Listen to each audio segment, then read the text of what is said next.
If you are receiving Social Security benefits right now, or you are nearing retirement age and planning to apply soon, you need to pay close attention to what has been happening in the United States Senate over the past several months. Because the legislative activity surrounding Social Security in 2025 and into 2026 has been more significant than anything retirees have seen in years. Some of these changes are already law. Others are moving through Congress with real momentum. And all of them have direct implications for the amount of money that reaches your bank account every single month. This is not political speculation. These are real bills, real votes, and real policy changes. And I am going to walk you through every one of them in plain language so that by the time you finish, you will know exactly what has already changed, what is still being debated, and what steps you should be taking right now to protect and maximize the benefits you have spent your entire working life earning.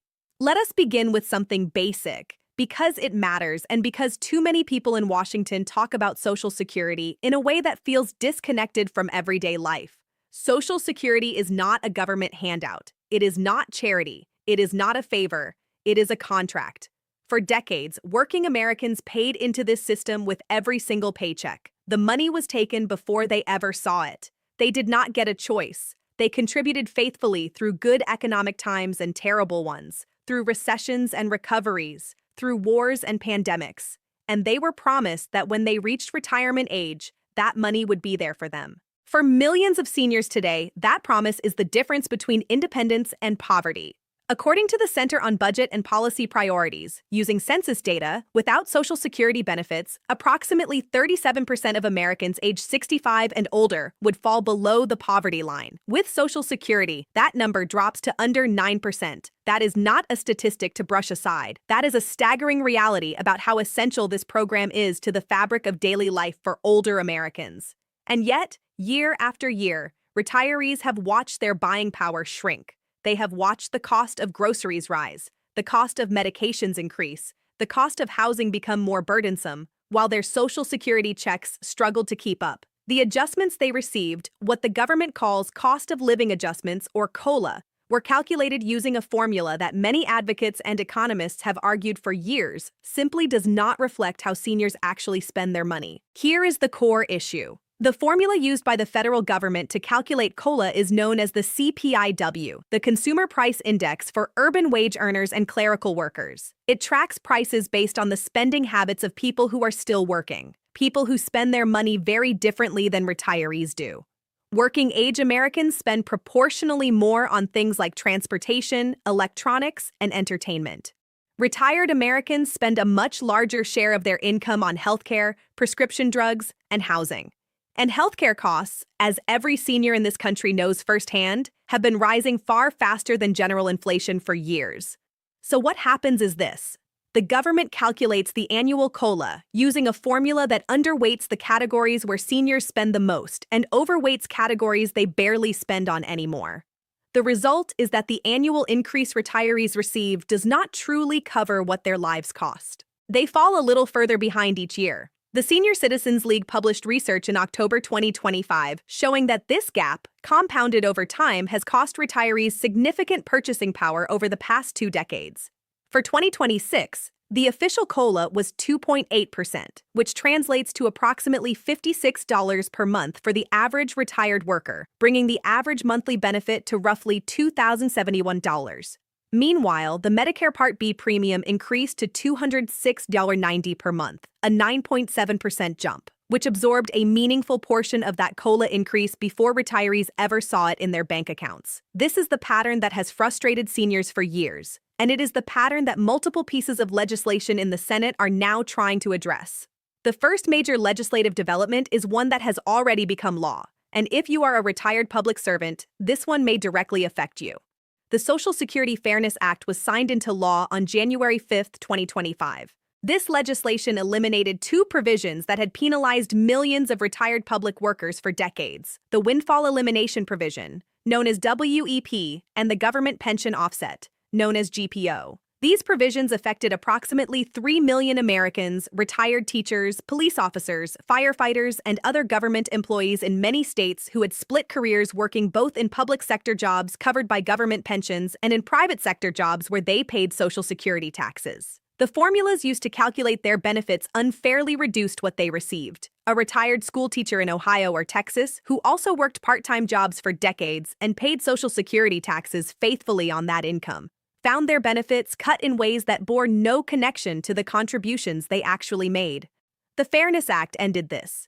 It is retroactive to January 2024, meaning December 2023 was the last month WEP and GPO applied. As of March 2026, the Social Security Administration has processed over 3.1 million retroactive payments totaling approximately $17 billion, with an average retroactive payment of about $6,710 per person. However, implementation has not been seamless. A March 2026 report from Government Executive noted that some retirees are still waiting for their full recalculated benefits more than a year after the law was signed.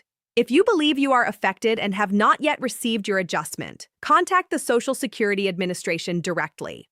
The second major development is a set of bills currently working their way through the Senate that would change the COLA formula itself.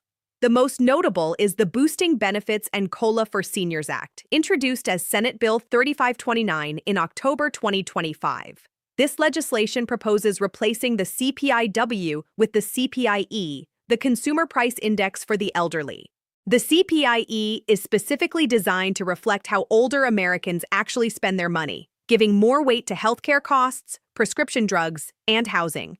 Research from advocacy organizations suggests that if the CPI-E had been used over the past 2 decades instead of the CPI-W, many retirees would be receiving meaningfully higher monthly payments today. It is important to be clear about the current status of this bill. As of April 2026, the Boosting Benefits and COLA for Seniors Act has been introduced but has not been passed into law. It is a proposal, not yet a reality, but the fact that it has bipartisan attention and that multiple similar bills have been introduced in both chambers, including the broader Social Security Expansion Act, Senate Bill 770, introduced in February 2025, signals that the political pressure on this issue has reached a level that Congress is finding increasingly difficult to ignore. Seniors and advocacy groups, including AARP, the National Committee to Preserve Social Security and Medicare, and grassroots organizations of retired teachers, government workers, and military personnel, have been applying relentless pressure. Letters, phone calls, packed town halls, and organized campaigns have steadily changed the political calculus for lawmakers on both sides of the aisle.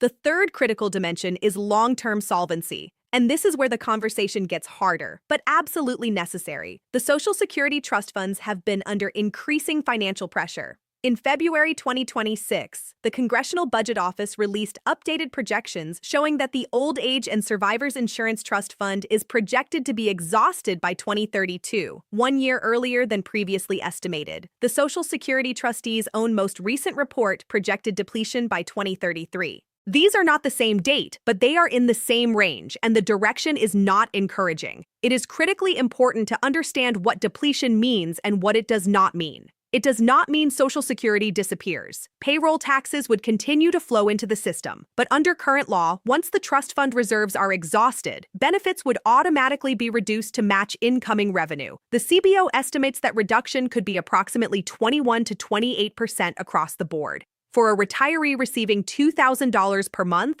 that could mean a reduction of $400 to $560 every single month. For someone living on a fixed income, that is the difference between paying utility bills and not paying them, between affording medication and going without. This is why the solvency conversation matters so much, and it is where some of the fiercest political debates are happening. One of the most discussed proposals is raising the cap on earnings subject to Social Security payroll taxes. In 2026, the taxable maximum is $184,500. That means a person earning $500,000 a year pays the exact same dollar amount in Social Security payroll taxes as someone earning $184,500. Everything above that cap is exempt. Many advocates and several bills in Congress, including the Social Security Expansion Act, propose applying payroll taxes to earnings above $400,000 or eliminating the cap entirely. Proponents argue this would generate enormous additional revenue and extend the program's solvency for decades without cutting benefits. Others oppose the approach, arguing it would amount to a significant tax increase on high earners. The debate is ongoing, but the fact that this conversation is happening with real urgency represents meaningful progress compared with years of inaction. Now let us talk about what all of this means for you specifically and practically. If you are already receiving Social Security benefits, the most immediate thing to do is make sure your information with the Social Security Administration is current. Create or log into your My Social Security account at ssa.gov. That portal gives you access to your earnings record, your benefit estimates, and official communications. If you are not comfortable online, you can call the SSA at 1-800-772-1213 Monday through Friday, 8 in the morning to 7 in the evening, Eastern Time, or visit a local field office in person. Review your earnings record carefully and make sure every year of your work history is accurately reflected. Errors are more common than people realize, and a missing year or incorrect income figure can reduce your benefit. If you spot a mistake, request a correction immediately. If you are affected by the WEP or GPO elimination under the Social Security Fairness Act and have not yet received your recalculated benefit or retroactive payment, contact the SSA directly. As of early 2026, some cases were still being processed, and bipartisan groups of senators have been pressing the agency to speed up payments and honor the full retroactive period going back to January 2024. If you are approaching retirement and have not yet claimed, understand that the general principle still holds. For every year you delay claiming beyond your full retirement age up to age 70, your monthly benefit increases by approximately 8% per year, which works out to 0.2% per month. That is a guaranteed inflation-adjusted increase that is extremely difficult to match in any investment market. Whether delaying makes sense depends on your health, your financial needs, your other income sources, and your spouse's situation.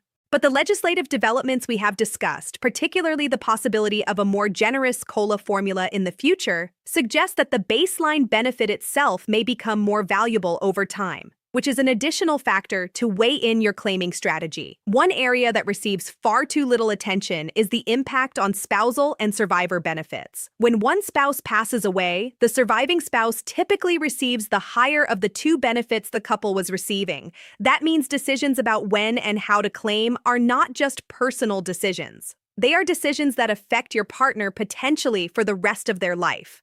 Given the changes being discussed and implemented right now, it is more important than ever that couples think through their Social Security strategy together, ideally with guidance from someone who understands both the current rules and the changes that may be coming. Let us also be direct about something. Seniors did not get this far by being passive. The Social Security Fairness Act did not pass because politicians woke up one morning feeling generous. It passed because millions of affected retirees and their advocates organized, applied pressure, and made it politically impossible to ignore the issue any longer. The current momentum behind COLA reform and solvency measures exists for the same reason. Seniors vote in massive numbers across party lines, and when they are united on an issue, they represent an unstoppable political force. Every retiree who wrote a letter, made a phone call, showed up at a town hall, or signed a petition contributed to where things stand today. There is one more dimension that deserves attention. Many seniors are not only worried about their own benefits, they are worried about their children and grandchildren, about whether Social Security will exist for the next generation.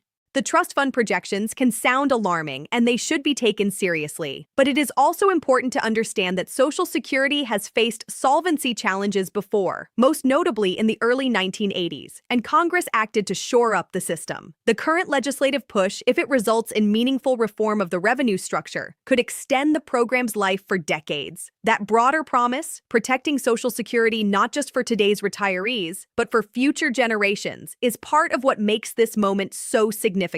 The bottom line is this: real changes have happened. The WEP and GPO are gone. Retroactive payments totaling $17 billion have been distributed. The 2026 COLA of 2.8% is in effect, and multiple bills addressing the COLA formula and long-term solvency are advancing through Congress with more support than similar proposals have had in years. Not everything has been resolved. There are battles ahead, but the direction has shifted.